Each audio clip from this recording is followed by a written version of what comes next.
Marry me, just 5 minutes. The words slammed into him harder than the glass doors of the registry office as they burst open.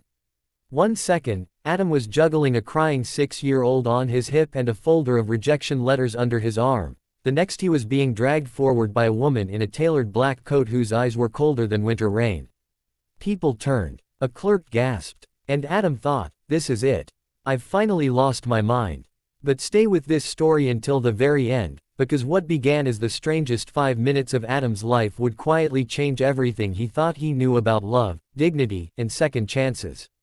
And if stories like this move you, don't forget to like the video and subscribe to the channel. It truly helps more stories like this reach people who need them. Adam hadn't planned to be anywhere near a registry office that morning. He had come to the city only because his landlord had raised the rent again, and the housing office had sent him in circles for weeks. He was a single dad, widowed at 28, living paycheck to paycheck, doing night shifts at a warehouse and daytime school runs. His son Leo clung to him constantly these days, afraid Adam might disappear the way his mother had, suddenly, quietly, without warning. The registry office was just a shortcut, a warm hallway to calm Leo before the bus ride home. That was all. The woman who grabbed his arm, though, she looked like someone who never took shortcuts.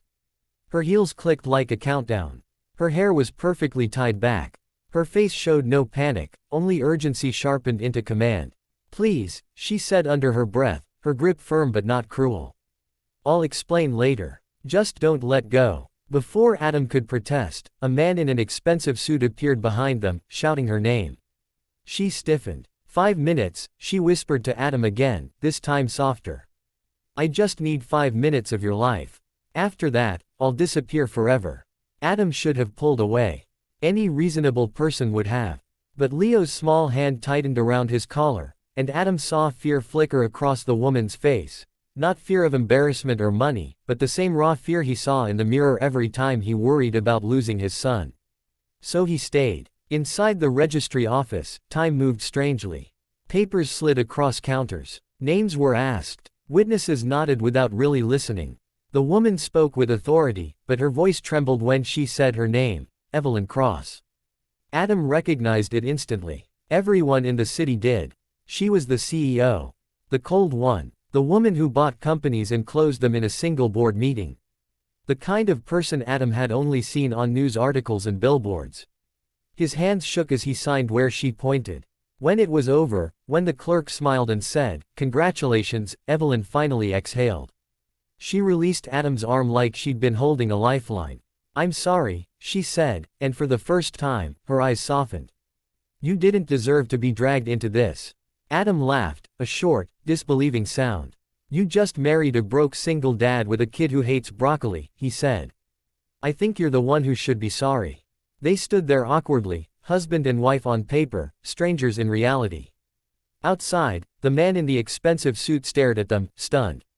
He turned and walked away without another word. Only then did Evelyn's shoulders sag. "My board," she said quietly. They were forcing a merger. I had 30 days to prove I was stable, married, presentable. Otherwise, they'd vote me out of my own company. I needed a marriage certificate today. Adam shook his head slowly. "So you grabbed the first desperate-looking man you saw?"